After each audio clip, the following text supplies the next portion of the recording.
Good morning. It's Tuesday, October 26, 2021. My name is Darrell Lougheed, and I'm Councillor for Division 3 and newly elected Reeve of Clearwater County. I shall call this meeting to order at 9:01. Just as a quick aside here, I would like to thank the outgoing council for their service to community over the last years. And I welcome new council ready to get to work here. So we have an agenda before us. I am looking for any additions or deletions to that agenda. Seeing none, I would look for a motion to adopt that agenda. Councillor Swanson, thank you. All in favor? And that is carried. That brings us to adoption of the minutes. Point 3. I hope you've all had a chance to look through that. If we note any errors or omissions, this is the time to adjust those. If there are no errors or omissions, I am looking for a motion to adopt those minutes. Councillor Cermak, thank you. I did ask that question, and I believe we are fine to go ahead as long as there are no errors or omissions. So, in that case, I call the question. All those in favor of adopting the minutes?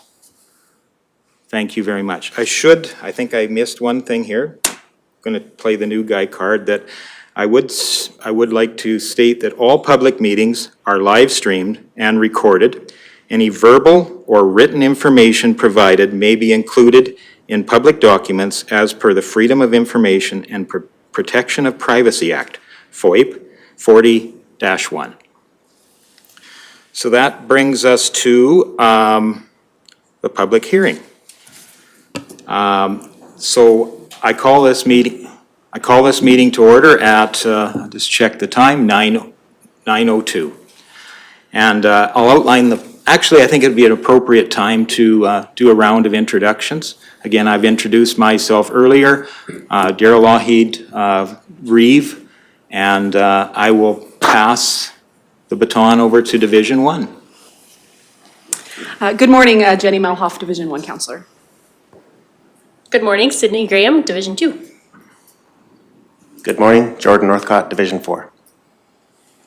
Good morning, Neil Radcliffe, Division 5. Good morning, Brian Cermak, Division 6.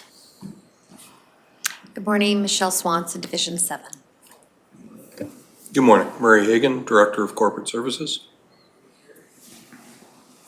Good morning, Christopher Reed, Chief Administrative Officer. Good morning, Dustin Bisson, Planner. Good morning, Jose Reyes, Planning.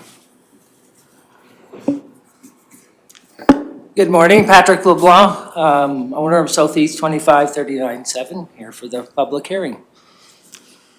Welcome, everyone. Glad to have you all here. I'm going to just outline the process that we shall use today. Firstly, everyone present shall register. All persons wishing to speak shall be recognized by the chair.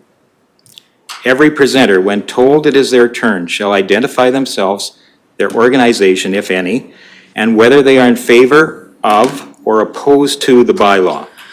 If a presenter becomes repetitive, they may be limited by the chair. No outside recording devices will be permitted, and breaks within the hearing will be called at the chairman's discretion. Firstly, the development officer will explain the background of the application. Then the applicant will be invited to outline the reasons for the application. At any time, the council members have the opportunity to ask questions. Any submissions received or from other agencies will then be read out.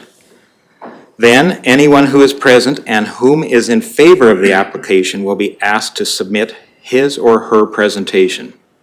Following this, comments will be requested from anyone who is opposed to the application. The applicant will have the last word and thus respond to any issues raised previously. To start off, Dustin Bisson, Planner, will outline the background to the application. I'll turn it over to you, Dustin. Thank you, Reeve Lougheed. Good morning, Council. Patrick LeBlanc, on behalf of his numbered company, holds title to Plan 0325401, Block 1, Lot 1, which is part of the Southeast 2539-7, containing 19.61 acres. The subject land is in the Agriculture District and is located about a mile east of the town of Rocky Mountain House. The property is located within the Rocky Clearwater Intermunicipal Development Plan area. This application is for the redesignation of the subject property to the light industrial land use district for the purpose of the continued operation of a recreational vehicle repair business. The subject parcel of land is located adjacent to Highway 598. The property is accessed via an existing approach direct from Highway 598 adjacent to the north property boundary. There's an active railway that borders the south and southeasterly property boundaries of the parcel. There is a 4,320 square foot shop as well as a 7,200 square foot shop and an 820 square foot cold storage building, which was a manufactured home that was converted to storage a few years ago, located on that property.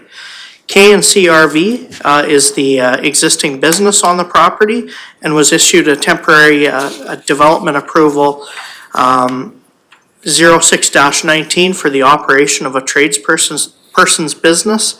That permit is valid until March 28, 2022. The Municipal Planning Commission at the time recommended that the landowner apply for a land use amendment to allow for the continued operation of the business once that permit expired. They felt that the business could more accurately meet and follow the land use bylaw under the light industrial district. Pending the outcome of the land use amendment, the current landowner will be selling the property.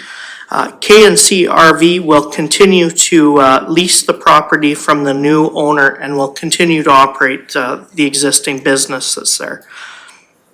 The attached package provides more detail on the proposed development, and the applicant is present at the meeting to speak to the proposal.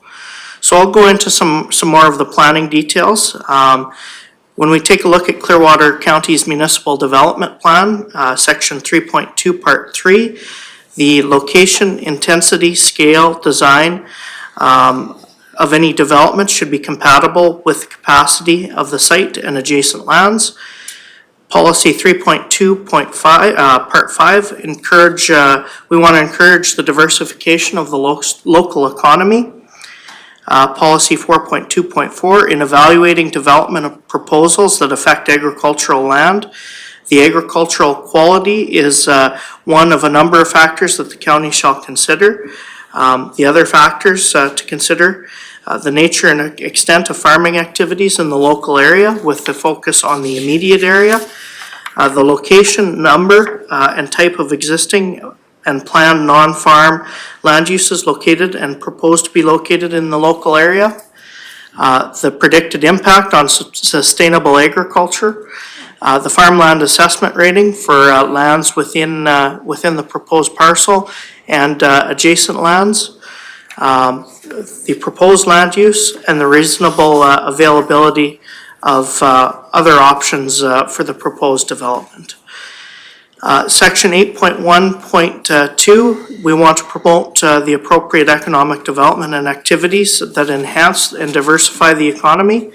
8.2.1, the county encourages the retention, expansion of existing businesses, industry, the attraction of new businesses and industry as a means to diversify the economic base. 8.2.9, through the land use bylaw, the county shall provide a variety of commercial, industrial land uses within the county. 8.2.16, while Clearwater County prefers that industrial and commercial uses appropriate for business parks be located within a business park, the county may approve a proposal for an isolated commercial or industrial use outside of a business park, provided the following criteria can be met to the satisfaction of the county. The proposal adequately demonstrates that an isolated location is required. Site characteristics are suitable for the proposed land use. The type, scale, size, site design of the proposed land use is appropriate for the areas and compatible with adjacent land uses. Development can be serviced on site in accordance with provincial regulations. Traffic generated would not adversely impact the municipal road network. Policy 9.2.15, all development should meet provincial standards when it comes to water and wastewater services. 11.2.4, the county recognizes that the town of Rocky Mountain House is the main economic and social center for the majority of the area within Clearwater County. 11.2.5, the county shall manage growth within the land and land use change within the fringe area around Rocky Mountain House in accordance to the IDP. 11.2.6, the county shall refer to the town any land use bylaw amendments affecting lands in the fringe area identified in the IDP. 11.2.21, to consider a proposed redesignation, subdivision development for a large multi-lot subdivision, major development, or other form of land use change as determined by the county. The county may require the applicant to prepare for the consideration of approval by the county in ASP. 11.2.22 identifies a list of criteria that we would expect an ASP or an outline plan to address. 12.2.2, the county shall implement the policies of the plan when making a decision on any proposed land use redesignation. 12.2.3, to provide information relevant to the proposed redesignation, the county may require that the following be prepared and submitted by a qualified engineer: a geotechnical study, a traffic impact assessment, water supply study, stormwater management plans, environmental assessment, any other studies or plans required by the county. 12.2.4, the county will consider, where applicable, the following when evaluating an application to redesignate the land: impact on adjoining and nearby land uses, impact on the natural capital, impact on the environment, scale and density, site suitability, road requirements and traffic impacts, and any county responsibilities that may result from the development or subdivision, and any other matters that the county considers relevant. The Rocky Clearwater Intermunicipal Development Plan, Policy 3.2, both municipalities shall work to diversify the local economy. Policy 5.3.3, commercial and industrial land uses may also be considered within the rural policy area of the IDP, subject to the county's municipal development plan. 5.3.6, commercial and industrial development shall provide a high standard of building and overall site appearance on parcels adjacent to highway right-of-ways throughout the plan area. IDP Policy 5.3.7, where possible and necessary, buffers or similar mechanisms to mitigate potential conflicts between commercial, industrial land and other land uses shall be used. 5.3.10, subdivision development for commercial industrial purposes in the commercial area, industrial area, rural policy area shall be preceded by the preparation and adoption of an ASP or outline plan. IDP Policy 8.2.2, we shall refer any proposed land use amendments to the adjacent municipality, the town of Rocky Mountain House. 8.2.3 states that we should give 30 days time for the town to make comments on the proposed redesignation.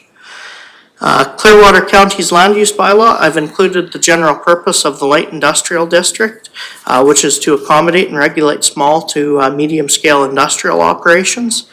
Land use bylaw 3.5 part 10, the development authority can introduce a condition or apply conditions to certain developments Basically, the construction of signage, landscaping, height and maintenance of fences, including sound and vision barriers, the design, character, and appearance of buildings, lighting of the land, hours of operation, and ensuring that the development is compatible with surrounding properties. And that's just a couple of the comments out of the land use bylaw that the Development Authority can implement conditions on. Policy considerations. The subject property is located outside of the long-term town boundary identified in the Rocky Clearwater Intermunicipal Development Plan. The main purpose of the property will be for the storage of campers and the operation of an RV repair business. No new permanent structures are being proposed. The town of Rocky Mountain House has been notified and has had an opportunity to provide their comments on the proposal.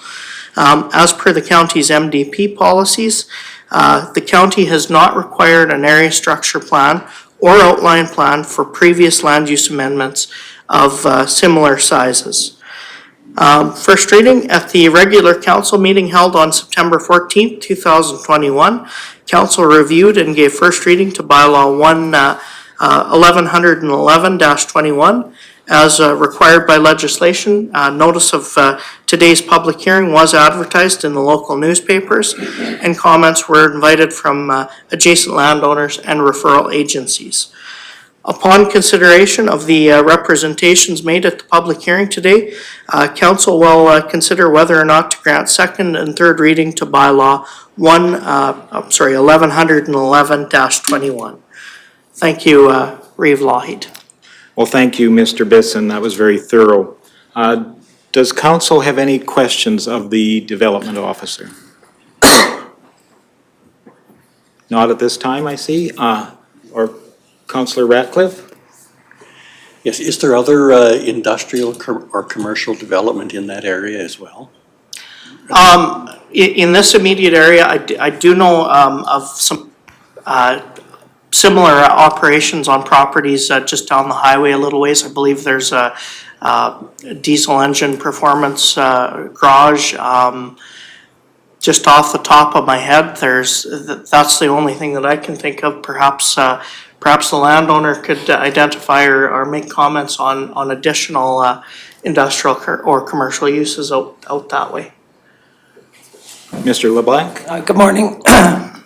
I'm not aware of any other industrial businesses other than the diesel performance place talked about a mile up the road on the probably north side of the highway there. I think everything else lies within town, and then further out, closer we get to Lasseville. So that's all I'm aware of. You're welcome. Thank you. Thank you. Any further questions from council? If not, I guess this time I'd ask the development officer to present any comments referred or from referral agencies. Okay. So we have a number of referral comments that were received. Blue Mountain Power Co-op offered no objection. They noted that they are the member-owned not-for-profit distribution wire service provider in the area. TELUS Communication had no objection or no comment to the proposal. The town of Rocky Mountain House, at this time, the town of Rocky sees no conflict with the proposed rezoning from agricultural to light industrial after reviewing the information provided. There is no concern or objection to this proposal. Clearwater Regional Fire Services. Clearwater Regional Fire responded that as this property is currently zoned agricultural, it should be assumed that the buildings on the property have been built to the standards of Farm Building Code of 95. With the change of zoning to Light Industrial District, Clearwater Regional Fire would request that all buildings be inspected to the requirements of the permit regulation of the Safety Codes Act. Building permits, 6.1A, a permit in the 6.1, a permit in the building discipline is required for the following: construction of a building, including the renovation or addition to a building, and B, change in occupancy classification of a building. The owner is required to contact an appropriate building inspector to complete change of occupancy. inspections to meet the requirements of the Alberta Building and Fire Codes, and to then forward the completed reports to Regional Fire. Alberta Transportation, with regards to the proposal to redesignate this parcel, they had no objection. The original roadside development permit was approved on a 3-year term, which expires on January 30th, 2022. Alberta Transportation requires that the application be renewed once that expiry hits. Any future changes to the land use or expansion of the RV repair business that could increase the traffic volumes, such as RV storage, using the subject access may trigger intersectional improvements at the subject access. Public Works Infrastructure, they had no objection to the proposal. Operations had no objection or concerns to the proposal as the access comes off of Highway 598. The Municipal Planning Commission reviewed the application on October 13th, 2021.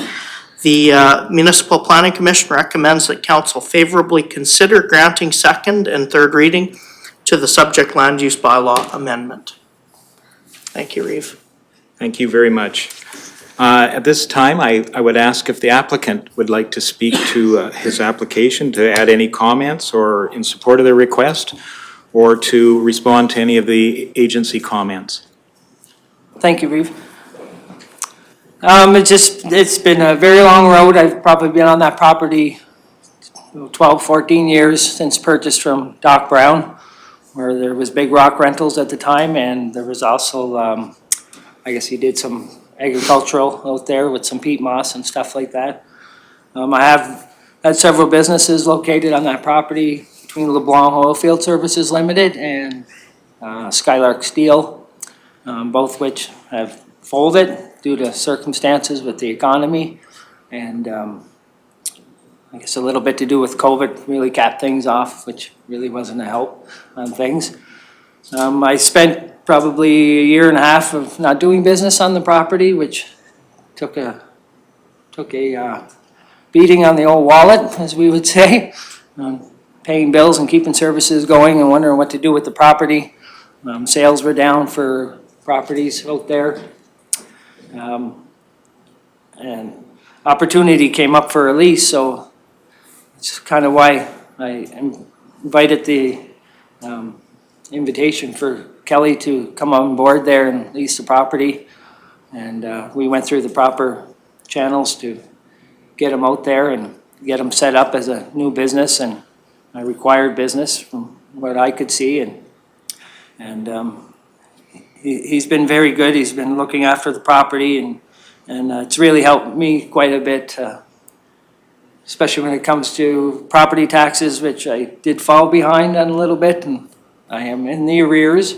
I have been making monthly payments, so this is where this redesignation to light industrial is very important for the sale of the property, for the new owners as they want to expand on the property down the road, and invest into the property and make it much more than what it is today, which is really good. So for me, in going light industrial, it's kind of a make or break deal as far as the sale of the property. If I can't have it redesignated, then I guess there'll be other steps taken, and we'll look at that in the future. But I just would appreciate everybody considering making this transition and just taking a load off a 25-year citizen in Rocky Mountain House. Thank you. Thank you very much for that. You're welcome. I guess at this time I would invite any member of the public wishing to speak in favor of the application. Again, I'm inviting any member or comments of a member from the public wishing to speak in favor of the application. Seeing none, I would check with Mr. Bisson if there is anybody, or if there have been any written submissions in favor of the request. There has been one written submission in favor of the proposal, and that was received from Dale Shippold on behalf of Shippold Family Developments. They have no issue with the application and support the redesignation. Thank you, Dustin. At this time, I would invite any member of the public wishing to speak in opposition to the application. Again, I would invite any member of the public wishing to speak in opposition of the application. Seeing none, I will check with Dustin if there have been any written submissions opposing the request. No written submissions in opposition to the proposal were received. Thank you. And I would give one final opportunity for the applicant to present any final remarks. Thank you very much, but I think I said everything I need to say. Thank you. Okay, thank you very much. You're very welcome. With that, I shall close this public hearing, and no motions will be entertained at this time. So I guess we move on our agenda. The next point is Planning and Development 5.1, and that is consideration of second and third readings of Bylaw 1121. And I believe I will probably turn that back over to you, Dustin. Sure. So it would be appropriate at this time for council to consider whether or not to grant second and third reading to Bylaw 1111-21 at this time. Thank you. So any questions from council? What I would be looking for here is a motion for second reading. So I'm looking for that at present. Councillor Swanson? Any further questions? If not, I'll call that question. All in favor? And that is carried. Thank you. And what I am looking for now is a motion for third reading. Looking for a motion for third reading. Councillor Graham? Any further discussion? If not, I'll call the question. All those in favor? And that is carried. Thank you very much. And thank you for your attendance today as well. Thank you for your time, council, as well. Thank you, council. We have a delegation at 10:30. So we have the opportunity here to move down, skip down the list and check off a few more of the things that here. I guess we're going into information items at this time, and that would be starting with the CAO report. So I'll turn that over to CAO Reid. Thank you very much, Reeve, Lougheed, and Council. So before you, you will see the CAO's report for October 26th.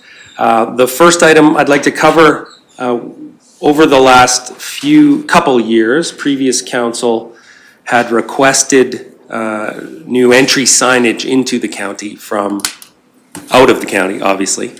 And over the course of perhaps some number of months, development of different options, council chose the option which has now been delivered and installed.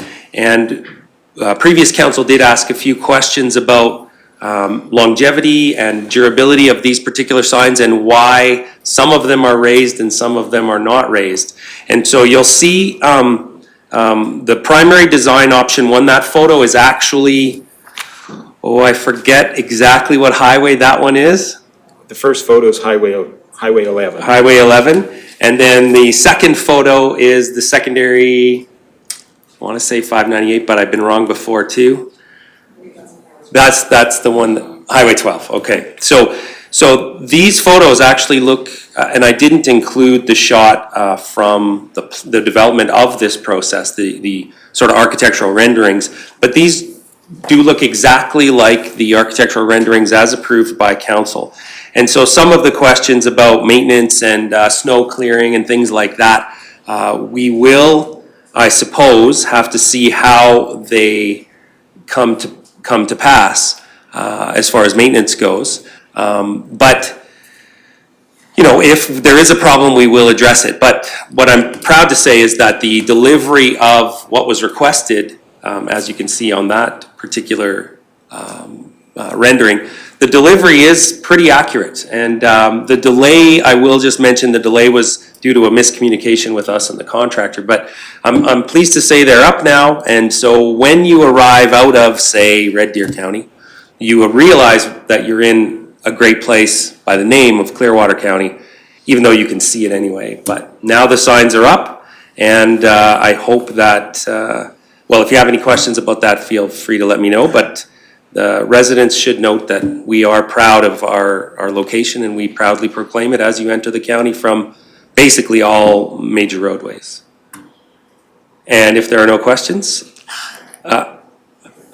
I think I might just have a comment, perhaps, that my first impression was that this is a beautiful sign. I think this is a great addition to our community. My concern was around the actual placement of it. It appears quite low in the, as we picture these signs from a graphical photograph or graphical design, we don't often think about the overall elevations that would be present if it's placed at the base of a ditch. And my first impression was the sign seems pretty low, and that there could be some potential there. This is a four-laned highway at that particular, or the option one sign, or the sign that's at Hesbro for all practical purposes. My concern was that with snow in the winter, that you may have a buildup of snow that would partially obscure the sign, or create maintenance issues around the salt spray and those kinds of things. So just as a bit of comment around that, so that staff is aware that there may be some concerns that way. And Councillor Melhoff, comment or a question? Yes, I was just going to say the same thing. Beautiful, beautiful signs. I love them. However, it does appear quite low on Highway 11. And I was curious if there was like a traffic bylaw or something indicating why it needed to be so low, or if there was a reason for that.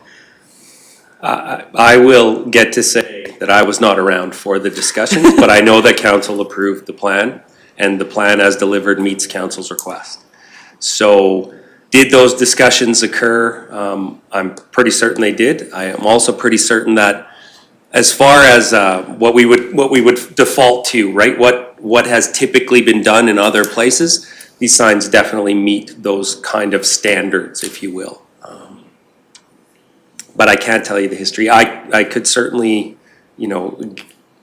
if council felt that this was, the history of this was really important to dig up, we could, I can ask the questions but I'm pretty sure we're gonna say, yep, we talked about all this and council approved it, and so we delivered what council approved, right? So I can go back and make more work, but we're just gonna basically say the same thing, right? And that probably answers the question of why there's two different then as well. Yeah. Yeah. Thank you. Okay, so moving on to item 2, Gerald Pratt, our Economic Development Officer, has an excellent summary of his activities recently.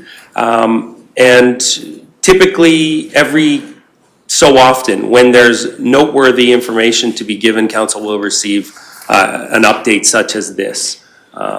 Sometimes it will come in its own report, like the capital report. Sometimes it just comes as part of the CAO report, in this case. And the items I'd like to make note of are, point A, B, and C there, right? Labor shortages impacting business. Growth in business investment in rural areas comes through expansion typically. And over the past decades, municipalities have become more involved in laying the foundations for business investment. And the reason why I want to sort of highlight those 3 points is that the discussion that this council will wrestle with will come to several different points, and Nordeg is one of those points. Leslieville, Condor, our support of Caroline, our support of Rocky Mountain House. There will be decisions that will come to this table, and I would appreciate you all starting to think about that now so that you can have the background information when those items come. But Nordeg, of course, being previously designated and still as part of the strategic plan as a growth hamlet, does have, those of you who did visit Nordeg this summer You maybe got to enjoy some wonderful pie or have a dinner, a lunch at the canteen, one of those. Those businesses were closed several times this summer, especially at the late end of the summer, due to staffing shortages, which the businesses have indicated is due to finding places for staff to live. So the staff accommodation discussion is sort of most acute there, but is felt throughout the entire county. And then the third point in my report, after witnessing my first election here in Clearwater County, I really was impressed, am still impressed by the efforts that, sorry, was I supposed to ask for questions after that last one? I apologize. And I'll take some of the blame here. I was leafing through and didn't notice your light come on. Councillor Swanson. Sorry, I could have waited till after your point 3. I was just curious if Mr. Pratt I see that he's been doing some interviews throughout, or podcasts, I think that's why I was framed it. Is he, will that be part of maybe our service level review of what he has intended for subjects going forward over the next year? Does he have an outline of what he will let us know as council what he intends to talk on? Or is it where council could offer some, where we have heard, I guess, some suggestions? I'm just curious as to if he has that outlined, or if not, if we could offer suggestions. Well, I'll take the second question first. Of course, council can always offer suggestions. That's one of the things we're looking for is, you know, you're all out in your divisions with your fingers on the pulse, and we only have one Jerry as an example. So yes, at any time, if council were to see an opportunity, you know, that you thought might be useful to economic development efforts, please let us know. If you think there's an interview subject out there, please let us know. So absolutely. And to go to the first question, the service level reviews will be more general than that specific, but you can certainly ask Mr. Reyes what general plans, and the presentation does include some of that, but not the specifics. And I will take this note. One of the things about the CAO report is that when I get an excellent question from a councillor, I almost always pile on. And today's pile on would be, we have a lot of podcasts up on the website now. So if anybody among the table here or any of the members of the public that are in attendance or listening online, there are some podcasts already available that are very interesting, and I encourage anyone with an interest in economic development to go check out what Jose and Jerry and the team have already accomplished there. So that's my soapbox that I get to jump on, usually once per CAO report. And then item 3, not seeing any other lights on.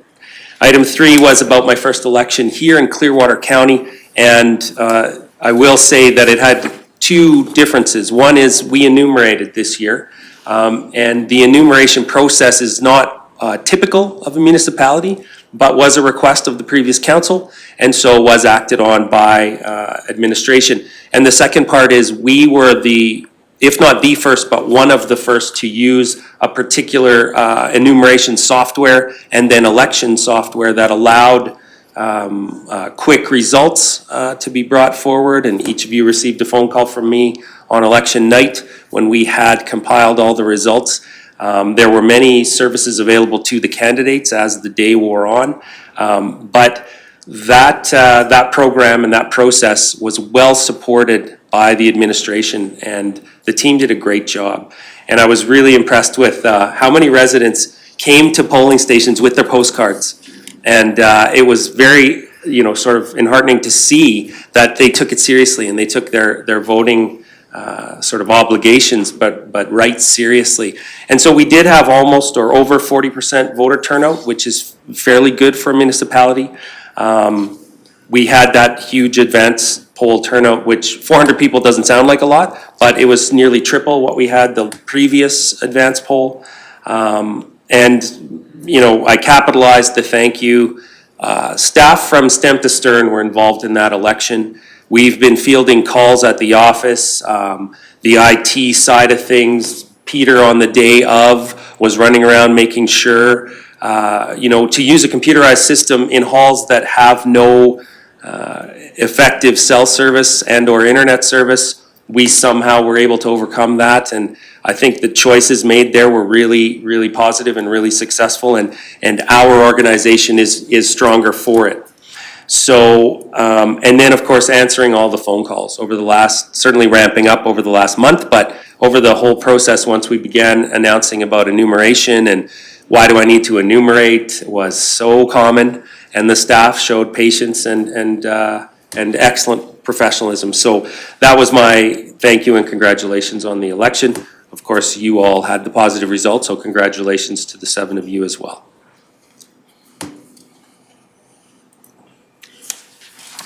No questions as far as I can tell. Yeah, any questions at all? Councillor Ratcliffe? Yes, there was certainly a much more visible presence about the election in the community than I've ever seen before. So, yes, congratulations to the people who pulled that off and organized it. I'm wondering what it cost to run the election and how the cost for this one compared to other years. So I don't have the specific numbers, but of course, enumeration was an expense we've never had in this municipality before. So this would likely be our most expensive election, but we can get you that information. I wouldn't be surprised if it gets talked about in budget. Okay. But yeah. I don't have the numbers now, and of course, we're kind of just finishing up the stuff too, so we wouldn't have it necessarily right away. Okay, thank you. But we can answer that for next meeting. Great, thank you. And just for my clarity as well, we are required by the province, of course, to hold these elections, and we pick up the tab for that essentially. Am I correct in assuming that? Mostly. There were some additional requirements with this election that we did receive some support from the province for, something like the Senate election. So we did receive some nominal fees to enable that Senate election to be universally voted on, as an example. But yes, that's a municipal expense, typically. Well, thank you very much for that.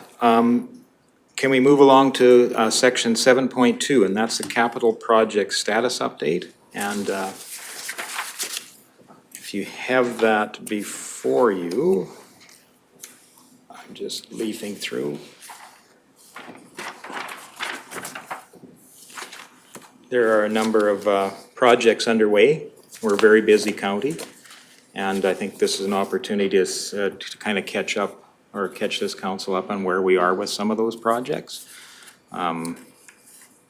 Is that something you can do for us, Christopher? That's right. So typically what we will do is I will run you through the report in a general sense, and then I do my best to answer at the level that I'm aware of, but if you get too technical, then I'll take those questions back. It's, you know, the goal here is to bring awareness to council and of course therefore to the public, but it's not to solve immediate technical problems or real deep challenges that you may have. So for example, on the broadband initiative, you'll see this is the phased map that is approved as council's strategic plan and direction on this particular item. The phase 6 and phase 1, phase 2 are all in progress right now. And they are targeting to be completed for this build season. It's a question of, you know, weather and site conditions, whether or not they will get completed this build season. But they are well in hand, and you likely driving around will have seen the trenching machines, and they can progress pretty quickly if they're going through a nice easy ditch. They can't progress as quickly when they hit a sort of rock pinch like on the way out to Nordic, say. The main point of presence building, which is just down the street here, attached to our, or in the same yard as our headquarters building for the regional fire. A lot of work getting done there to change that building from, you know, 3-bay workshop into a secured site for multiple parties to have their access, and keep our side of the program secure and yet still let multiple contractors, rather partners, should they elect to come on our site, they would be allowed to have their spaces there. Yeah, and so you can see that the bays have been closed in. The work is progressing nicely. Again, depending on how well everything goes, they should be complete by spring, if not sooner. And then the fiber, of course, broadband conduit, fiber, and vault inventory. We, as a municipality, council approved an early and large purchase of the raw materials that we were going to need for this program. And so those raw materials were bought certainly at a discount to today's prices, but more importantly, we had the material to go ahead when we had the approval. So that has been a real cost and time saving effort. And an exciting speed test. The first test connection to broadband has been made out to the National Historic Site, and so their results are very high. I'm not the most familiar with all the numbers, but the 907 and the 887 are certainly much higher than the 15 to 25 I get in my one house, the house I'm selling right away, back in another county, or the Starlink setup that I have as a test right now here in this county. This is, nearly 10 times as well as the average I get out there with that. So those are good numbers, really good numbers, and the report back from the National Historic Site is that they are pleased to be part of this test process and pleased with that service. So the Rocky Mountain House to Sundry update. We have 45 out of 118 vaults are placed. We have duct 75,000 out of 95,000 meters, or 75 out of 95 kilometers. Crossings 102 out of 113. So you can see that progress is doing really well. The work remaining, drilling, Rocky Gas Co-op crossing inspections, basically just the remaining work that needs to be completed to get that done. Phase 2B, Sundry to Olds, 34 out of 53, so 64% on the vaults. The meters for duct, 33 out of 35, so moving along. Crossings completed, about half.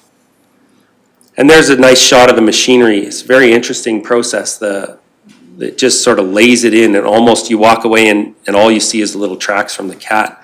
It's almost invisible. I'll hold you for just a second. Councillor Malhoff has a question. Thank you, Revlahi. Just going back to the crossings, it's my understanding we've had some issues at some of our crossings. Are you able to touch on that? So this is a great example of operation versus governance. So of course, some of those crossings are going to be more difficult.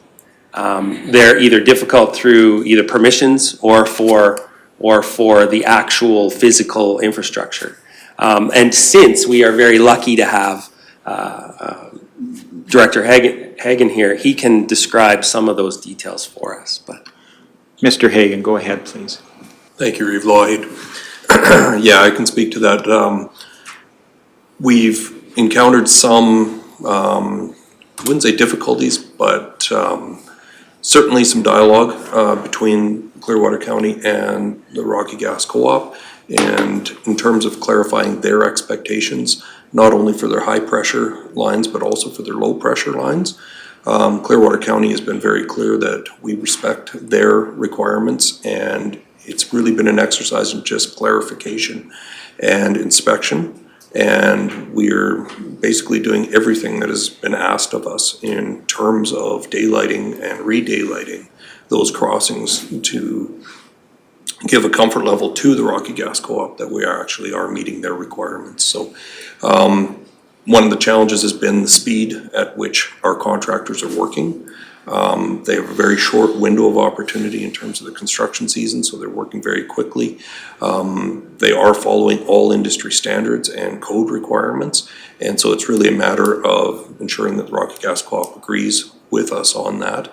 And we haven't had any issues where we've had to necessarily redo anything. It's really been just a matter of the number of crossings that we need.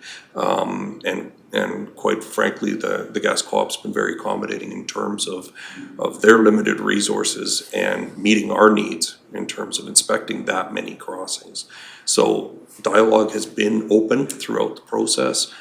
We've had regular meetings. I had an update meeting just last week with the gas co-op as well as our engineers and our contractors, again, to make sure that we're all on the same page and that we're dotting the i's and crossing the t's. So I have every confidence that we're going to be able to accomplish that in the next couple of weeks here and get solution to that as well. So I think it's been a long process, but we've worked through it together. Can I ask a follow-up? By all means, go ahead. How will it impact our budget if we say do have to go back and re-daylight a whole bunch of those gas lines? It has impacted our budget somewhat. It has incurred extra costs to us. But again, we really don't have a choice. We need to meet those requirements. Absolutely. So what we're hoping is by having that dialogue open and continuous is that we can avoid those costs in the future. And again, coordination with the gas co-op. Thank you. And thank you. CO Reed, you can continue if you Yeah, would. sure. So 1.7, the expression of interest that we put out in a couple months ago, that was a very sort of open-ended expression of interest, looking for any method or any partner that would be interested in partnering with us. Oh, did I skip 1.6? Is that what you're giving me the flash on? Yeah, Farrier to Nordic. So you're right, I did skip 1.6. So the total vaults placed 11 out of 56, total meters 66 out of 84, and 17 of 45. So that's not as quickly moving as the other projects, but they also had the tougher ground to go through. And I mean, that photo does show how these crossings work if it's a roadway crossing. So they have to do directional drilling to get through that crossing, so they don't. Anyway, it's a great photo, great to see what the sort of tough challenges that they have there. But so the work remaining, that Shunda Creek crossing is going to be one of the challenges that they have to figure out. Nordegg has a point of presence or POP site to be installed and connected. Fiber and vaults planned for early November, and cleanup and remediation will hopefully happen this fall, weather permitting. And going back to the 1.7, so we did have that expression of interest go out. Oh, you can push a button and then we'd know, because it'll flash and then, but I think you have to push harder. There we go. Go ahead. Are there any of these installations that are time sensitive? Like for any grants or anything where there are specific completion dates? Are those challenges that we're also facing? So several of our proposals rather have grant connections. I don't have anything to add other than that some of them do, yes. But we just move forward given the direction from council. There will certainly be other opportunities to elaborate on that, but today's not that meeting. Okay. Councillor Cermak. Yes, thanks, Reeve. Well,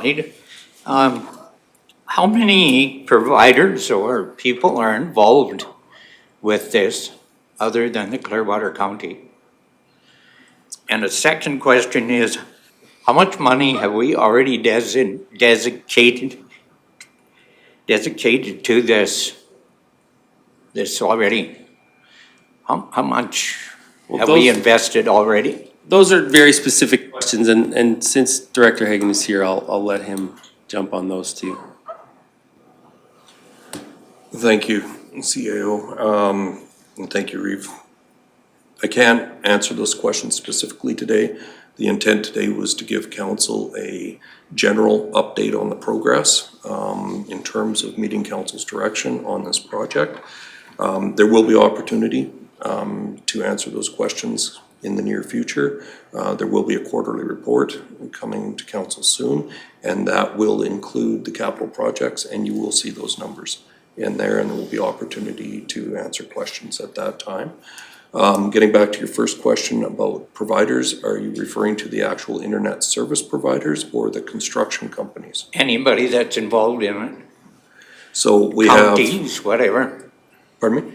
counties or whoever is involved in So- doing it. So right now, Clearwater County is taking on this initiative independently. But again, that was the purpose of this expression of interest, is to open it up to other organizations, whether they be internet service providers, whether they be other municipalities and so forth, to come talk to us and explore partnership opportunities. We recently had quite a few discussions with the Rocky Gas Co-op about the possibility of getting gas out to Nordic, and we followed through on those discussions. So right now, even though we have direction from council and we're making every effort to meet those directions and goals, we're also keeping our ears wide open and inviting anybody who's interested and has a partnership idea to come talk to us. And through this expression of interest, we're going through quite a few of those proposals right now and examining them to see what might be feasible going forward. Okay. And Councillor Graham has a question, I believe. Thank you, Reeve Lougheed. I have many questions, but I'm going to try and wait till the appropriate times to ask them. The one that I think is okay to ask today, and I'm not sure which one of you it would be for, are there any public consultations planned in regards to this entire program? Sir, I'd be happy to answer that. There has been to date. We do have a broadband strategic plan around communication, and the communication strategy is integral to this entire project. Our goal is to keep the public informed all the way along, as well as to keep internet service providers, other potential partners informed. The more communication and information that we're able to get out there, I think the higher our opportunity is to find those partnership opportunities that can ultimately save the county money and find efficiencies through this project. So I would suggest that there will be opportunity to demonstrate that to council in the near future as we talk about our communication plans and so forth. I encourage you to take a look at the website. We talked just yesterday about enhancing that website with some graphics as well, so that the public can quickly see the progress that we're making along the way. Can I have a follow-up? Absolutely. Okay, I have looked at the website, it's really great, but I'm meaning like chances, opportunities for the public to speak with us, because that's something that I heard a lot while I was campaigning, that people have not had the opportunity. Many people are against this and they haven't had the opportunity to come forward and say that. Should people just send the messages, email the county, or is there anything officially set up to do that? I would suggest that if people have concerns, definitely talk to you as the representatives. But if they're specific to the project, send them to us at administration, and we will follow up as well. We have definitely been trying to reach out, trying to garner that feedback as well. We've had some open houses and so forth. There are plans to do more along the way. And as well, one of the initiatives that we're just undertaking right now is to prepare a take-up survey for specifically phase 1 of the project to see where the interest lies in terms of connection. Who would like to connect? What are the price tolerances, that sort of thing? Because we think that's going to be invaluable information to bring back to council for future decision making. Okay, thank you. And Councillor Malhoff. Thank you. We've obviously heard that we have a lot of desire to learn about this project. And you're saying that our constituents are to talk to us about the project. I think that it's very important that we know about the project. I'd like a date of when that actually is going to happen. When is that meeting? We've all asked for this information. When is this meeting actually supposed to be happening?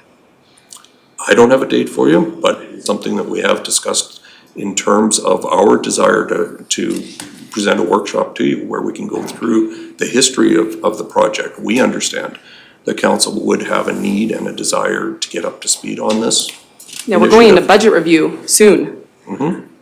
So we'll have to work together and set those dates I don't think we've set a date yet, so I can't share that with you. Thank you. It is on our agenda. Thank you for that, and I certainly would encourage that we get a greater level of understanding of the project, and I look forward to including the data we've learned by our projects that are ongoing, our pilot projects. And I think it'd be very useful to council to have an update as soon as can be, but just a comment on that. And I guess I turn it back to you, CEO Reid. Certainly, I'll only add to that, we chose consciously as an example that, the next few hours of your plan is service orientation to the entire operation. And we consciously chose that. We could have just gone straight into broadband this afternoon. However, as you are councillors with the whole operation to be governing over, we felt that this planning process is better for you to understand everything in that general overview sense, and then we'll come to your high priority items. And certainly hearing that broadband is getting this many questions on council meeting 1, absolutely, we live to serve. So we will find a way to get you that information before, maybe some other topic that wouldn't be as prioritized as highly by yourselves. And so I will sort of touch 1.7 and 1.8 together. One of the reasons that 1.7 exists is because we want to be able to do exactly what Director Hagan said. We have exactly what the partnership opportunities that there are and capitalize on them as best we can. 1.7 is 1.8 rather, is a very specific request that the previous council made to connect as many homes as quickly as possible. And that proposal went out at the beginning of September, and the proponents asked for an extension, and they had a lot of new information that they would like information on, so we've prepared that, and the current closing date is actually tomorrow. And so that program is still ongoing, but they are both opportunities for partnership, for whatever we can do to be creative and move this project forward as per council's direction.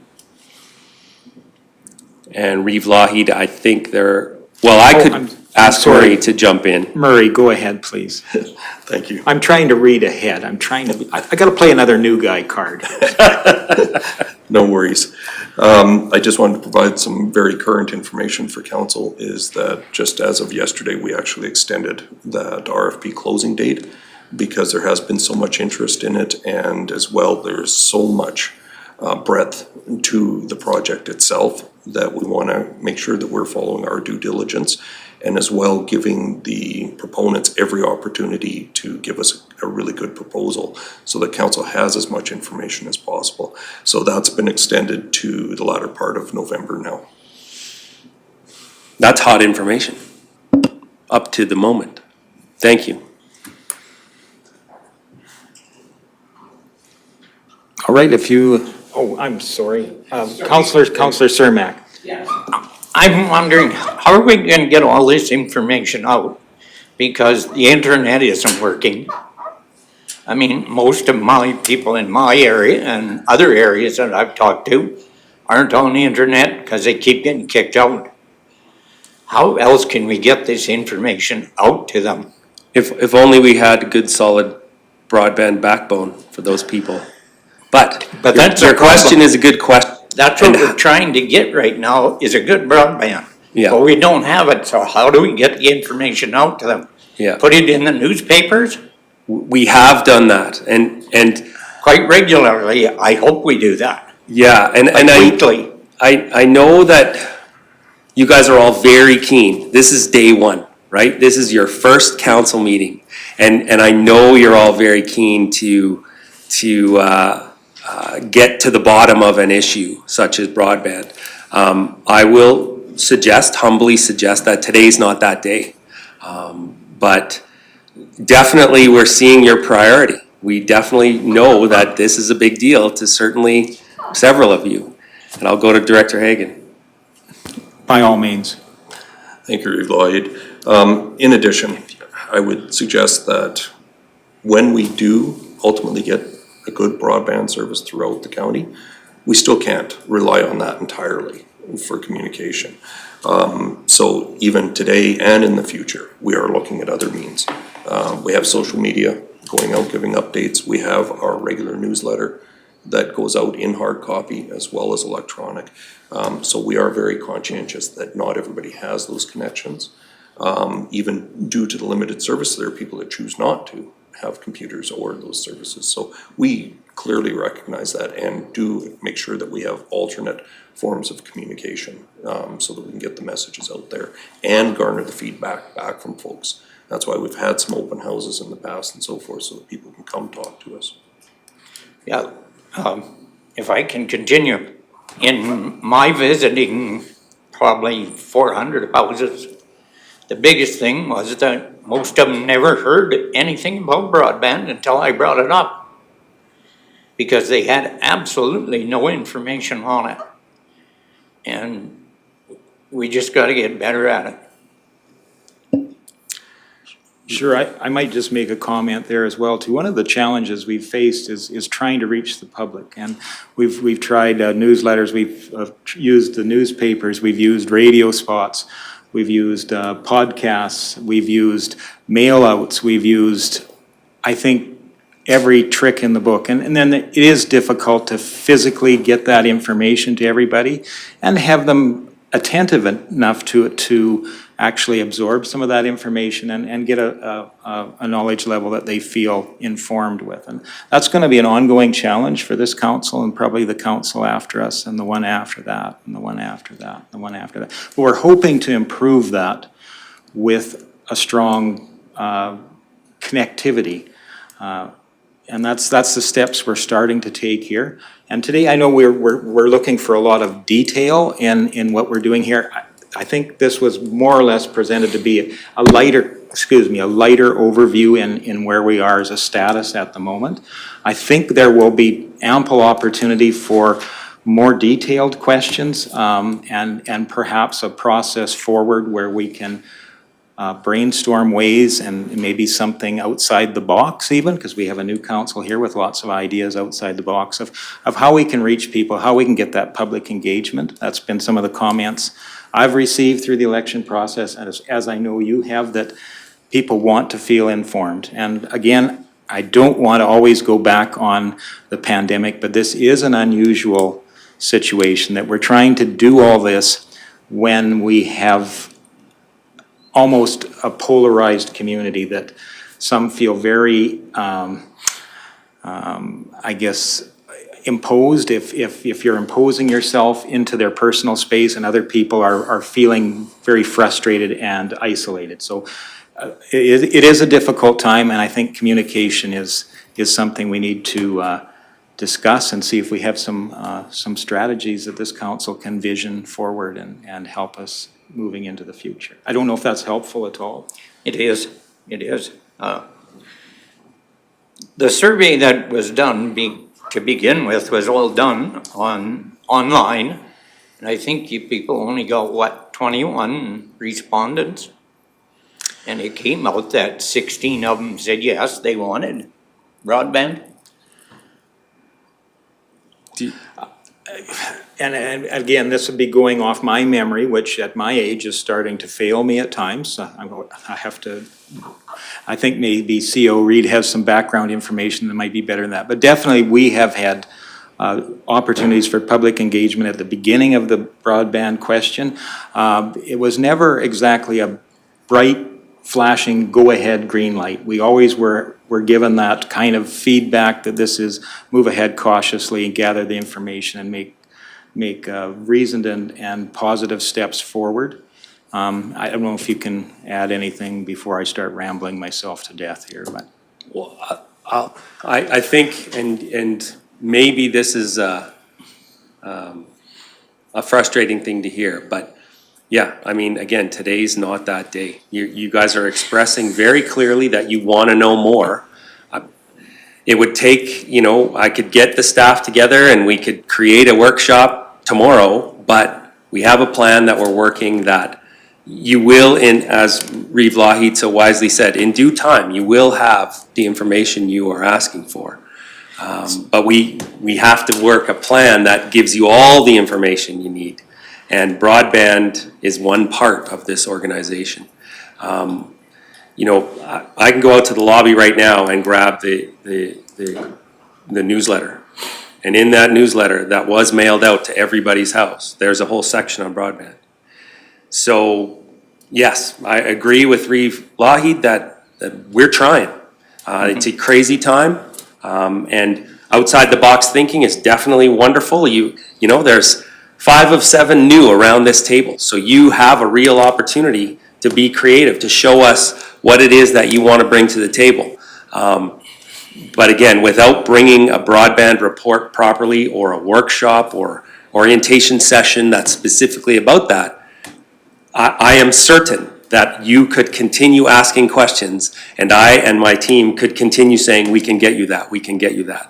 But if you will indulge a little bit of patience there, we will get you the information that will give you the broadband base understanding, so that then you can go to that next level of questioning.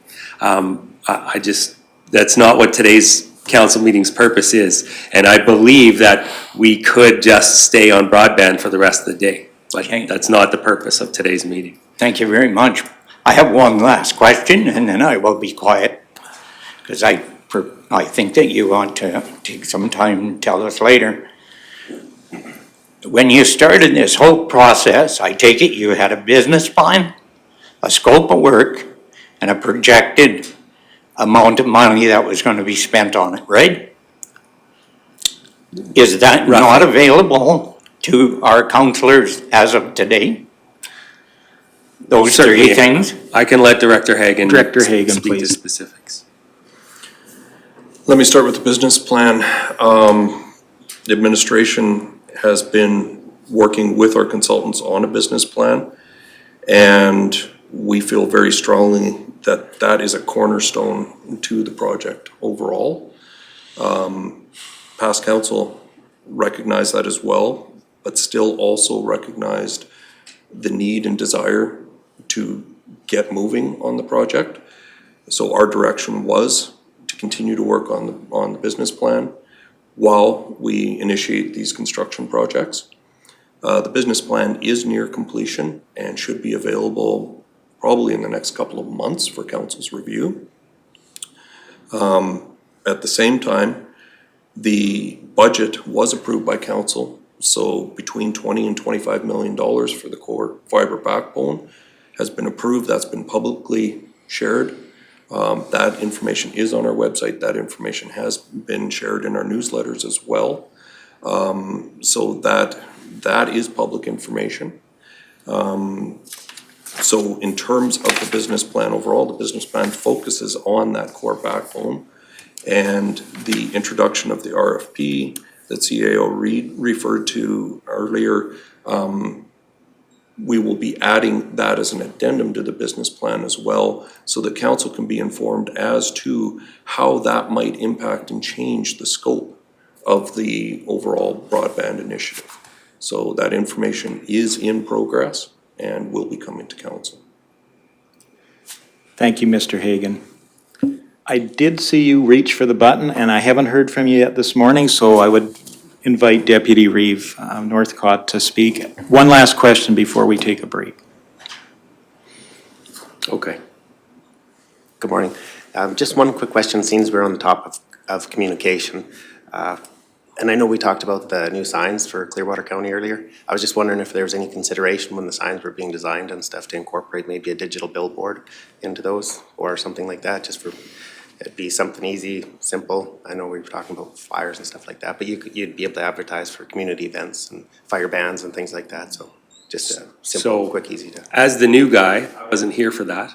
So I would defer to perhaps Reeve Lougheed, but I will tell you that those sites, none of them are near power, so I can see the cost going up exponentially, and certainly. I think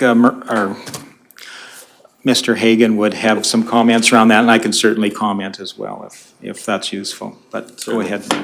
Thank you, Reeve. I do recall those conversations with council in terms of everything that the signs could possibly do, in terms of illuminating them even. But council also wrestled with the cost effectiveness. And the key point that they wanted to ensure was that the fire ban information could be easily and clearly communicated. So we did incorporate that into the sign so that that was present. But there wasn't a lot of discussion in terms of enhancing the signs at this point, beyond what you're seeing in terms of electronic billboards, that sort of thing. So it's not to say that we couldn't explore that in the future, but that was not a topic of discussion at the time. As I recall, council's main concerns were in terms of freshening that welcome image to the county and having a more current, up-to-date sign that was cost-effective to maintain going forward, and as well in terms of keeping the costs within reason for the acquisition and installation of those signs as well. So I don't recall that we discussed, you know, those other opportunities in terms of electronic billboards or anything like that. Thank you very much, and I don't really have anything that would add to that, I don't think so. We have a fixed delegation at 10:30, and I would really like you guys to have a break. And Mr. Reid, is there? I only want to, again, take this moment to, with all due respect to the fact that some people don't get the internet, but if perhaps they are at the library or what have you, if you go to the broadband project and scroll down just a little, you will see broadband, the strategic plan, the policy, and then the frequently asked questions. And if you click that frequently asked questions, you really do get a long list of, everything that has happened to date. And so as a closing note on this topic, residents or councillors who are interested in, again, starting that research to get you up to speed, there's so much to see here on this page. It's very robust, and we do constantly update it as information changes. So I only wanted to just throw that information out there for the public, that those questions, there is certainly this website available to them. Thank you very much for that. With that, I will call a recess for our various needs. Mine's going to be getting a coffee. And we'll meet back here. We have a delegation at 10:30, so we want to be back a couple minutes before that. We don't want to hold folks up. So recess till 10:28.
Okay, welcome back from our break. This morning, we're pleased to have a presentation from TC Energy. I think, first of all, we need to make a motion to authorize TC Energy delegates Catie O'Neill, Haza Plana, and project manager Elk River section, and Dale Kaxmar, project manager Alford Creek section, participation in Council's October 26, 2021 regular meeting via electronic communications. And I'm looking for a motion to that effect. Councillor Melhoff, all those in favor? Well, good morning. I'm Darrell Lougheed, newly elected Reeve for Clearwater County. I think to start with, we'll go through a quick round of introductions. I'll go to our Division 1 representative. Good morning, Jenny Melhoff, Division 1. Good morning, Sydney Graham, Division 2. Good morning, Jordan Northcott, Division 4. Hello, Neil Ratcliffe, Division 5. Good morning, Brian Cermak, Division 6. Michelle Swanson, Division 7. Good morning, Murray Hagan, Director of Corporate Services. Good morning, hello again, Catie, Dale, and Hazel. It's Christopher Reed, CAO. Good morning, Rhonda Sirhan, Manager of Financial Services.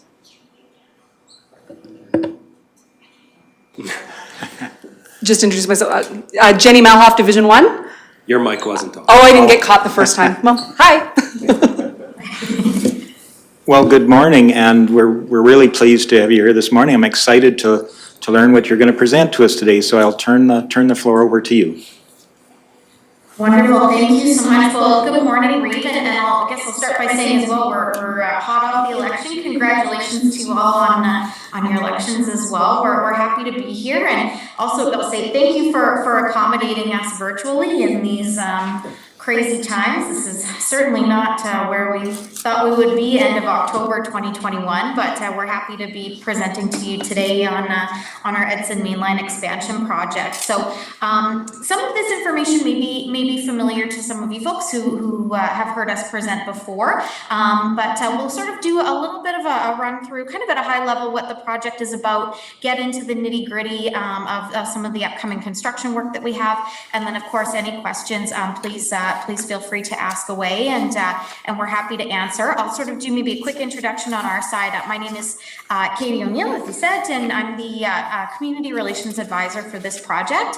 And we have Dale and Hazel on the line here as well, who are the project managers for the two components that we're going to be talking about today. So any questions we should hopefully be able to answer those for you today. Here we go. So we'll do just a little bit of level setting about sort of who TC Energy is and what we do. So we, really are one of the largest, providers of, various types of energy throughout North America. So we have operations in Canada, the US, and Mexico, sort of falling into these three business units that you can see here. So today we'll really be talking about the natural gas side. This is a natural gas project that we're getting ready to construct, and for TC Energy, we move approximately 1 in every 4 molecules of natural gas that is used across the continent of North America. So a big chunk of the pie and of the energy that we use every day will at some point have gone through a TC Energy pipeline.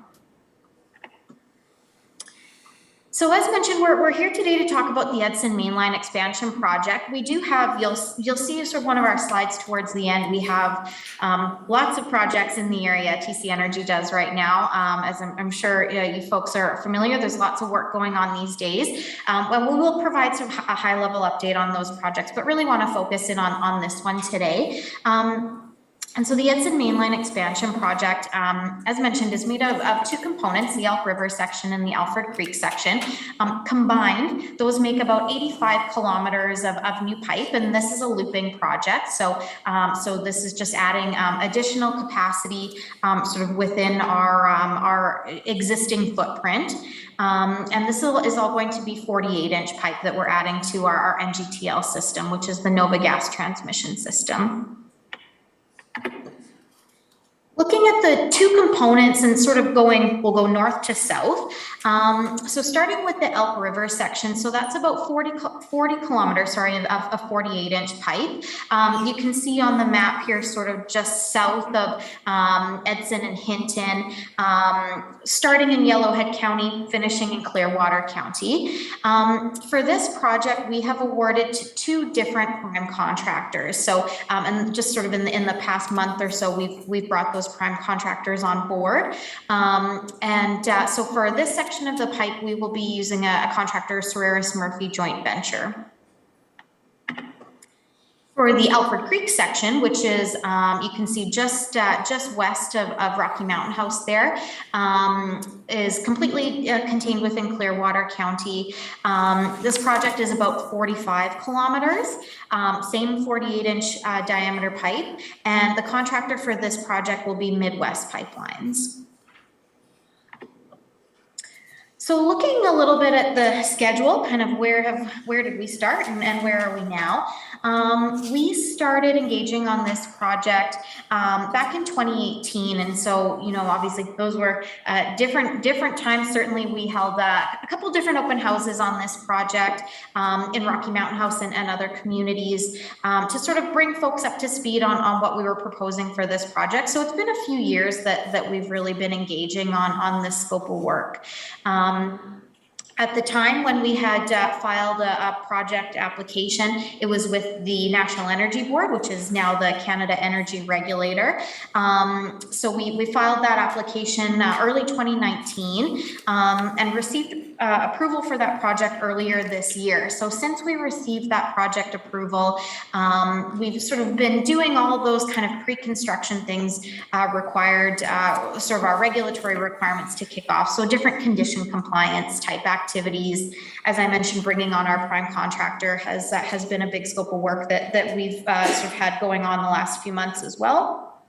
And to sort of continue that engagement with the community before we start construction, in addition to meetings like this, we also held a local business engagement forum at the end of September. So the purpose of that, we had just brought our prime contractors on, and really the purpose of that forum, which we held virtually, was to provide local businesses in the area, sort of along both rights of way, with an opportunity to connect with the prime contractors. We've certainly heard throughout engaging on this project that benefits to the community are hugely important. It's a critical part of the business that we do now, and one of our commitments is to make sure, I guess one of the concerns we hear from local businesses is they just don't know where to start. They're not sure who to reach out to or who to connect with to get work on our projects. So these local business engagement forums are really an answer to that, where we host sort of an online a virtual forum with the prime contractors. So we had representatives from both primes come on, and again, businesses from sort of throughout in and around Clearwater County and Yellowhead County, and really provided them with an opportunity to hear directly from the prime contractors what scopes of work they'll be considering to hire for locally, and then also provide sort of direct contact information as well. So here is the specific person at Midwest or at SMJB that businesses can reach out to if they're interested in a subcontract on the project. Also provided some information about local employment as well. So if somebody is looking for work on the project, here's who they can contact if they're interested in pursuing employment.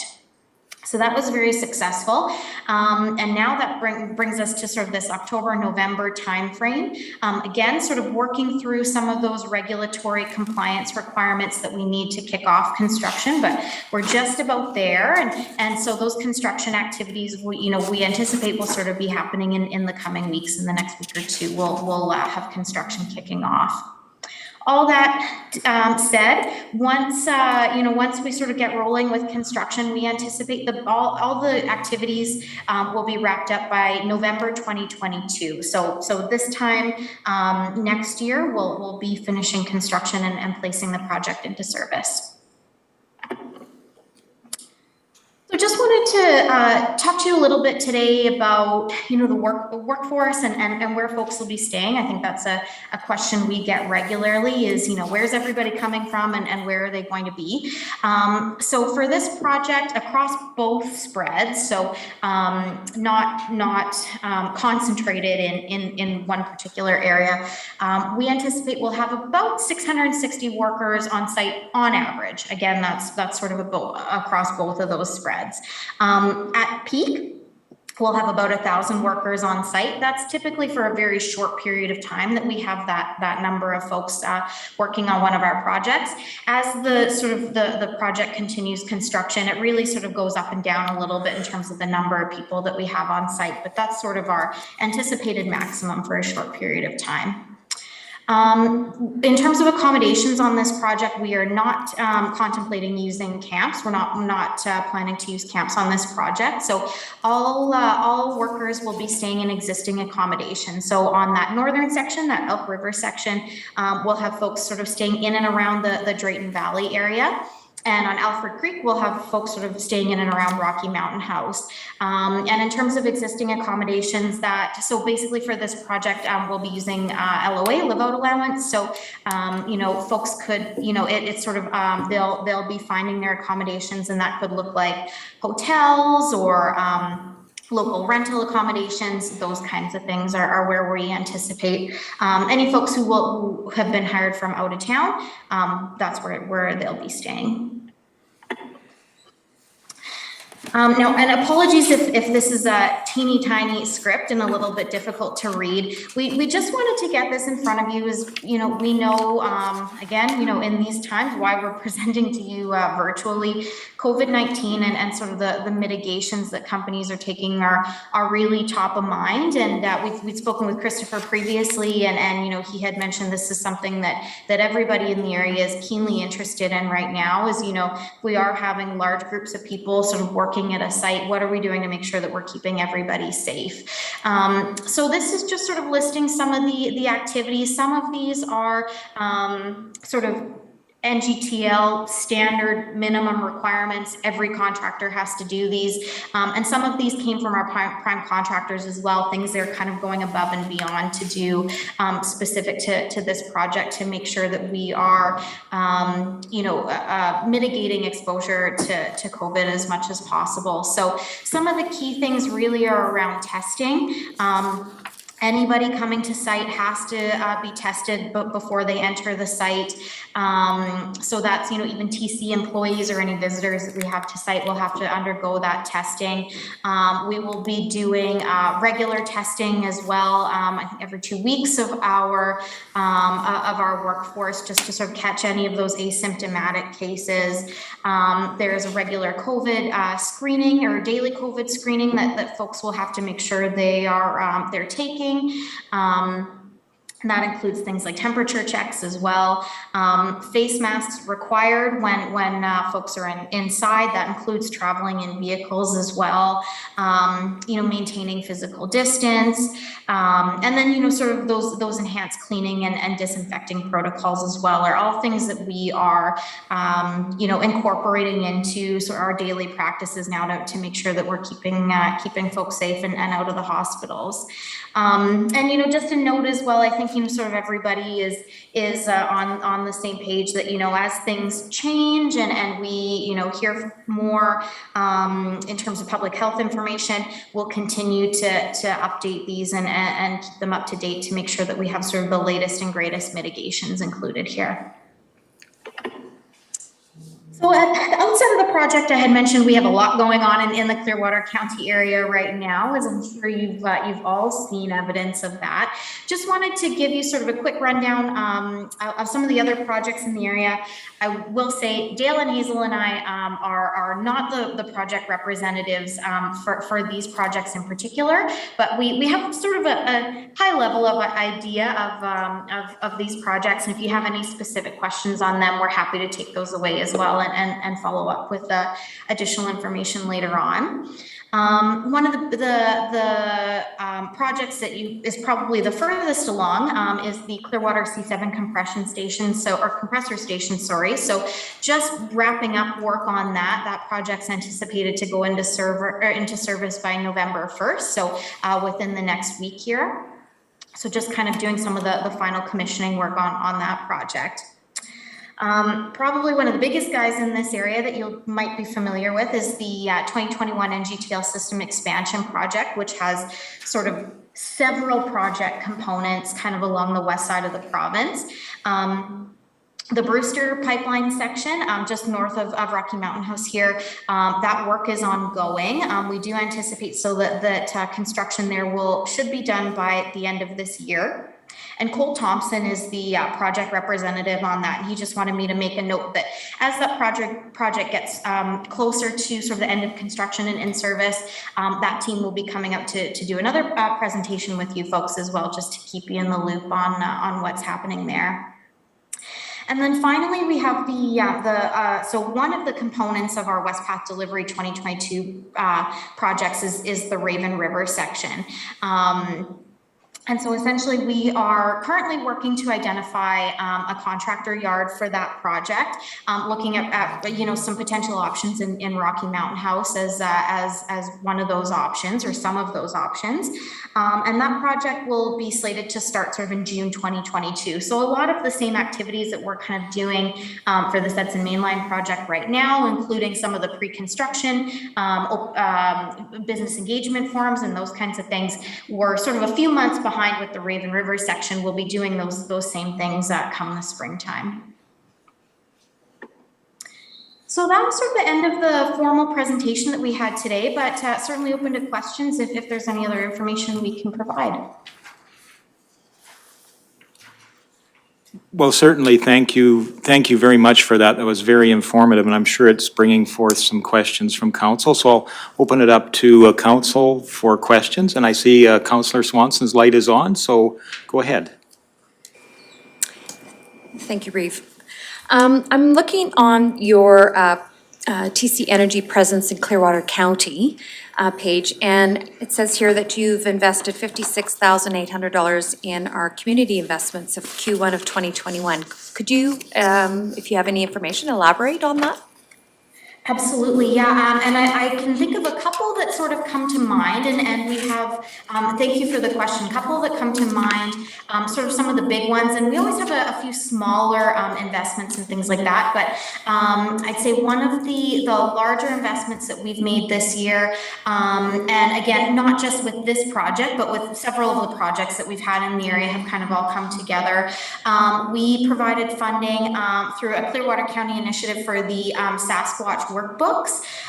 So that's an initiative that we've participated in the last couple of years, has been such a wonderful opportunity for us, and we hope for the county as well.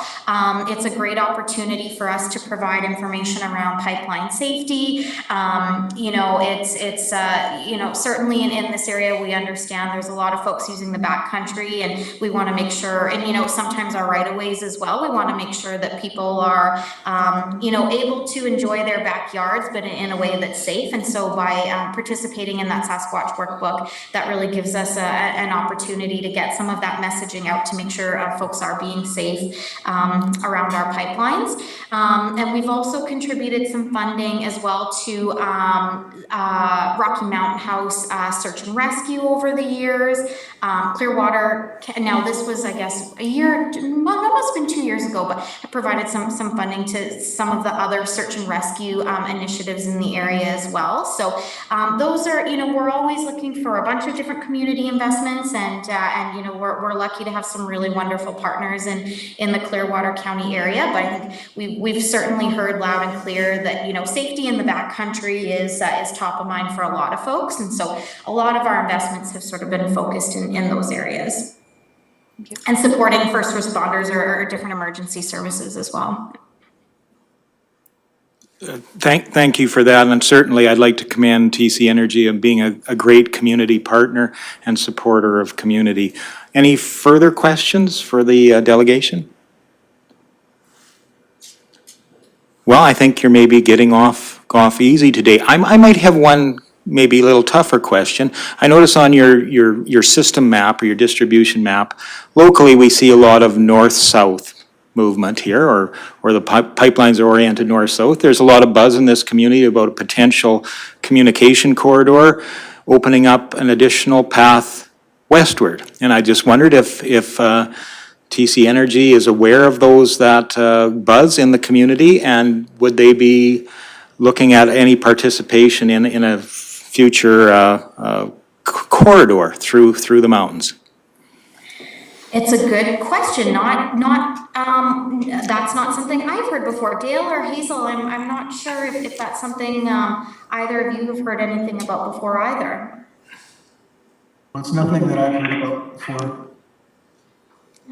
Yeah, I agree as well, Catie. Nothing that I've heard. So guys might have some inside information we don't know about. Yeah, and I guess if I would say any information that you folks are sort of hearing about that you would like to pass our way, please feel free to do so, and we'll make sure that we get it into the right hands on the TC side. Well, thank you for that, and perhaps we can forward that information. I know it's been a project of the Central Alberta Economic Partnership to look at a house pass route. So I'll just spill the beans a little bit there. And certainly thank you for your presentation today. I think it's been very informative. And we hope to meet again very soon to hear the latest update of your good work being done here, and wish you all success in that. Wonderful, thank you. Well, thank you again for having us. We appreciate your time this morning. Thank you very much for everyone's time. Thank you. Thank you, bye-bye. Bye. So coming out of that, I guess we're looking for a motion that council receives TC Energy Delegates update on the TC Energy Edson Mainline expansion project update. So I'm looking for that motion. Councillor Ratcliffe, any further discussion? Seeing none, I call the question. All those in favor? Thank you very much. That's carried. And I guess we can revert back to our discussion of a few minutes back. And I'll turn that over to CAO Reid. Thank you again, Reeve and Council. So we'll move into the Public Works Infrastructure side of the capital report, item 7.2. And so you'll see that crews continue the gravel road rehabilitation program. Range Road 4-5 from Township 37-1 to 38, so about 8 kilometers there. 6-5 from 37-4 to 38, so 3.2 kilometers, and they're 2,600 meters done, or 2.6 kilometers done. Just these photos here that you see on the big screen, they kind of show the breadth and depth of the road work that we do, basically just continue doing all build season, where there are plenty of roads that need to be upgraded. Council provides a prioritized list from their perspective. We provide a prioritized list from which ones are degrading the worst or fastest, and we develop a 10-year capital plan that involves road rehabilitation. And it's a big part of what we get done all build season. We do some of that work in-house. Some of the smaller projects are in-house, and some of them are done with hourly contract, and some of them are done through tender. And so yeah, continuing road rehabilitations. You get to base pave. So River Road Highway 11A was one of the sort of more important projects that got done this summer. Three-way partnership between the province, Rocky Mountain House, and Clearwater County. Realigned that road and provided a much more amenable exit route and path through the neighborhood there to get to the Saskatchewan Riverfront Park, or North Saskatchewan River Park. These two particular frames that you see, just recognizing one of the concepts that Clearwater County follows is that we will gravel a road, build a road up to paving standard with gravel, let that road live for a year, see if there's any trouble, let it settle, let it get used, and then the following year we come back with the pave. So this is an example of that, the river road that goes from the highway down around to the park. That right now has dust suppression on it, but it's going to remain gravel for a full year. Final deficiencies, line painting, Spate Road, one of the bigger road projects we did this year. So that's all complete. Railroad crossing is installed with the power to come. The Nordic Historic Commercial Core, some big changes there. If you've ever walked around Nordic, some of the elevation gains are difficult and the roads, so we're doing a lot of work there as, again, with the investment plan. It's a 10-year plan that shows that, again, Nordic is that growth hamlet that I've mentioned. So you can see a lot of action, pavement, curbs, utilities, shallow and deep. And one of the, again, another partnership, Rocky Gas Co-op is laying the individual feeder lines in the new subdivisions that we've developed.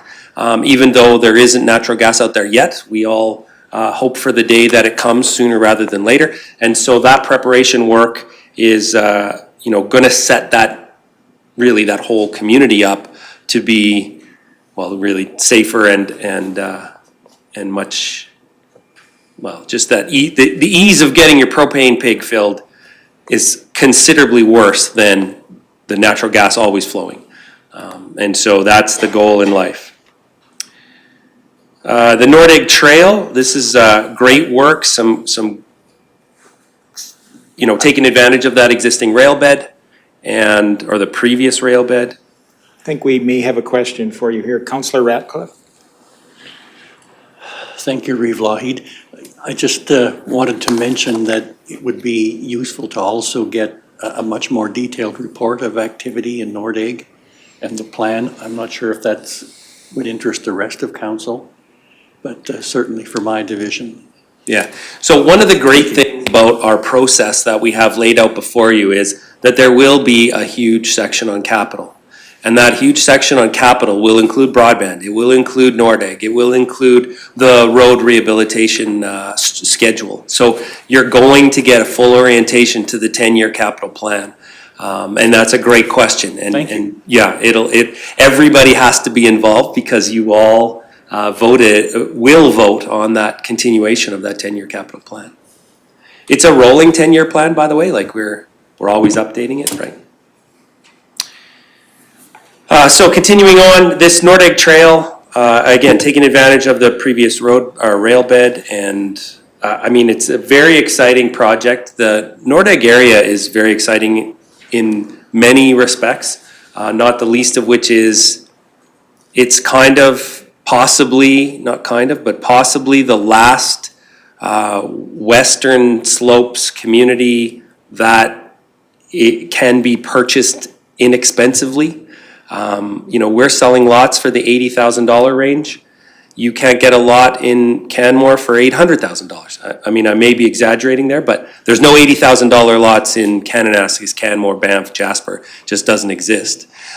So the capacity for something unique to happen there and the early stages that we're setting up now are really important for what's going to happen in the next 50 years there. Leslieville Fire Training Tower, you just had a presentation from TC Energy. They did contribute, I believe, $30,000 towards this.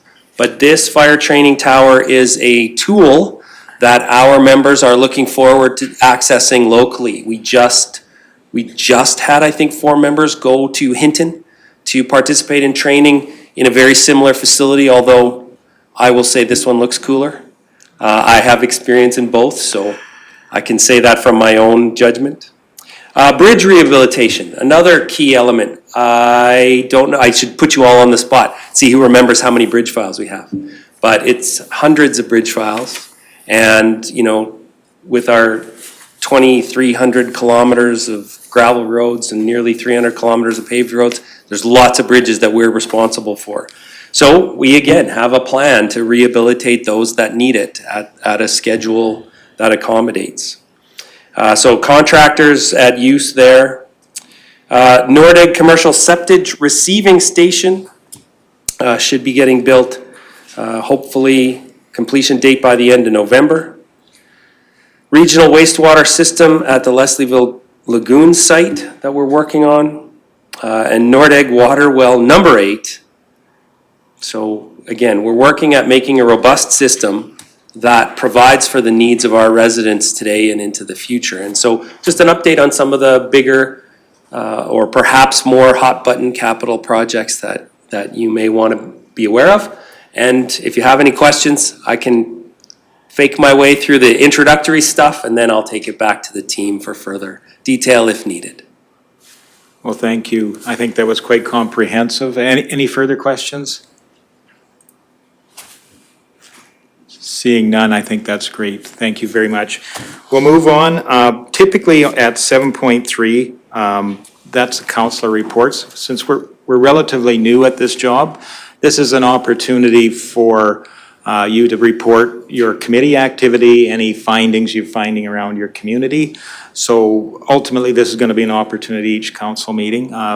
Don't feel obliged to do it, but it's always great for council to be up to speed with what you're doing. Some councillors have actually put it into a written form as well. And then I think I would certainly encourage putting that written form out and circulating it amongst your fellow councillors. It's great to know what's important to your particular division and what's important in your role as councillor. I think that's great.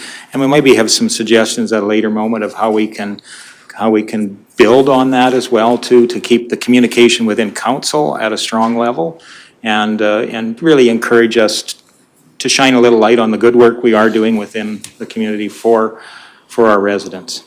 If we want, we can go starting at Division 1. We can go if there's anything you'd like to say or report or comment at this point in time, your experiences through the election process, how you felt the election went, how you felt the first bit of your orientation or strategic work or anything along that line is going. Feel free to comment. We'll start with, I'll go to you first for a while, but then I'm going to shake this up so you never know who's going to have to speak first.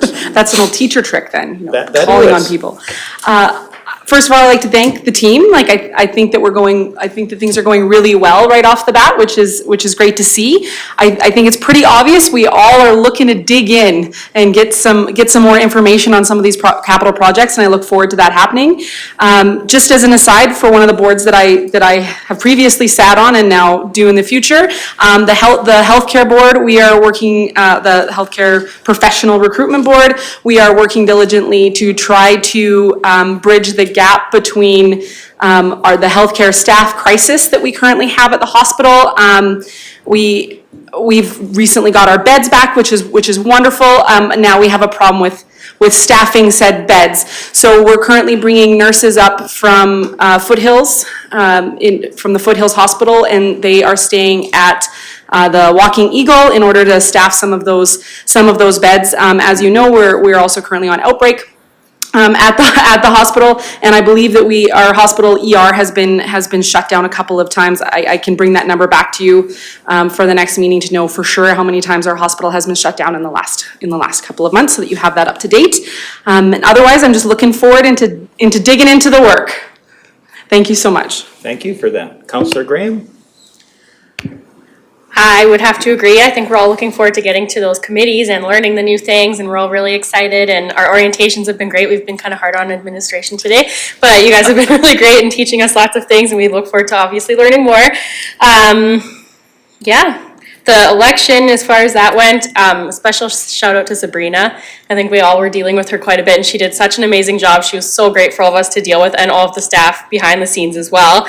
and all the staff who work the polling stations and everything, and everyone who ran, people who aren't here, who weren't elected, and people who are here. I think it was great, and we all kind of learned, I know I learned a lot of things, and it's been really fun. And yeah, just looking forward to learning new things and making some good decisions for the future of the county. Thank you for that. Deputy Reeve Northcott. Those are all excellent comments. Yeah, I don't really have anything to report, but I'm really looking forward to working with the new team and council, and there's a lot of great people here. So. Councillor Ratcliffe. It's hard to add much to those comments. I think that pretty well encompasses how we're feeling here, that we're hopeful to be able to move ahead and get into some of these details. To some, getting back to the campaign, I was able to talk to quite a few people who gave me a good insight on what their expectations of us were. It was a very enjoyable experience talking to people from 2 meters away and see what their concerns and just to get to know them a little. I guess I have to admit, I feel like I'm just stepping off the high-speed belt in the airport back onto the regular carpet at what we need to learn and how we need to move ahead. Thank you for that. Councillor Cermak. It has been a real learning experience being in here. I never wanted to be a politician, never ever thought about it, but it is great to be with such a great team in here. And I think our administration staff need a great bouquet for how much work they do to compensate us and to help us. Thank you. Thank you for that. And Councillor Swanson. Well, Councillor Lougheed and I, or Reeve Lougheed and I, are blessed with a new fresh perspective, I guess. And as outlined back in our orientation day, CEO Reid said that defined the ship as being the rowers and the captains. And I will say that maybe Councillor Lougheed and I, or Reeve Lougheed and I, and I'm sorry, I'm going to say newbie because you've been a councillor for the last 4 years. We're going to be the anchors, or we're going to be the guide in all this. But you know, knowing that this is exciting for us to work with you all, and it's been interesting as far as the election. I know for myself, through the COVID restrictions, etc., I will say I had no idea how much work on top of an election, on top of being an existing councillor, on top of doing my regular day-to-day it was. So, but got through it. Very appreciative for the outcome, and going forward, I think we have a great team on both sides of this equation, and looking forward to steering the Clearwater County ship. Thank you for that. You know, I've somehow went from being a newbie to being old and wizened all at once here, but I'm truly excited about the future for our county. I'm excited about this group. I look forward to finding consensus within this group, finding a new balance moving forward. It's an exciting time. I think we're positioned very well to do great things here. We have a great team at all levels. We're going to make it even better. So I really look forward to the next 4 years, and I certainly look to your support in me learning a new job. And I think it's always good to challenge ourselves, and I recognize that in each of you. So congratulations on your new positions and your returning positions. I look forward to a really good 4 years. I don't think we have to do anything as far as receiving any of these reports. Do we have to have a motion for that? Okay, so I would be looking for a motion to accept these reports for information. Councillor Swanson, thank you. Any further discussion? Seeing none, I would call a motion. All those in favor? And that's carried. 7.4 is Councillor Remuneration. You can look at that on your own time. Good to see there how people have, just kind of the time that's been involved with previous councillors. It gives you a little background information. We have a number of items of correspondence, and perhaps CEO Reid can direct us to those ones that are the most meaningful at the moment. Certainly. Thank you, Reeve, Lougheed, and Council. So the first correspondence is from RMA, or the Rural Municipalities of Alberta. I believe I told you a bit about this, but we do have a conference coming up from RMA, and it will also include your Muni 101 session. You'll note in this welcome letter, which it is typically done, that the RMA would say, hey, welcome aboard, and shortly thereafter they'll tell you what opportunities you may have to volunteer with them or to join the board, things like that. But they are an incredible resource. And you'll see, even in this letter, all those blue things are links. And so, for example, the advocacy can explain to you in the past, what the RMA has advocated on behalf of its members, which is all of us, every rural municipality, what they have advocated to the province about. And you'll learn about I guess, the strength in numbers that group then provides to the province, because they don't advocate for something they don't get widespread support from the entire province on. They have business services. They have what's now called the Canoe Procurement Group, which is an interesting read if you're, again, you have some spare time. That one is mostly done on the administrative side, because that's a method we can use to either procure something or to verify the price we've received is a good price. So it's a great service. Again, RMA is full of great services. They give you a great introduction to their conference. But do, if you do get the chance, explore their website and, click on some of those links and really explore it. There's lots to do there. But it is, in short, a congratulations from the RMA to all of you on your successful election. Not seeing any questions, I'll move on to this one, which I do have Director Hagan in the room if you had a technical question, because the short answer is previous council did experience a webinar that introduced us to some of the concepts in the spectrum auctioning, and there was one or two challenging bits. There were one or two challenging bits about how spectrum just sits unused, and about also how if an ISP was to provide service to typically the larger urban municipality within their giant spectrum area they get, that they can meet the requirements of their spectrum license, which for the previous council and for myself meant we were explained, it means that it doesn't mean the rurals get the service they might need, because if you can take the big money of Rocky Mountain House, service Rocky Mountain House, but you never have to go out to Nordegg, then that means that places like Clearwater County have to do that work themselves. And so that was an interesting bit of learning. And so through Director Hagan's department, as well as our consultants, we did respond. The council asked us to respond.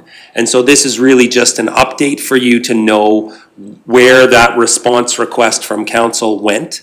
And again, there's really quite a lot of technicalities in there. But if you do have any questions, I'll probably just go straight to Murray on those. Would there be any questions?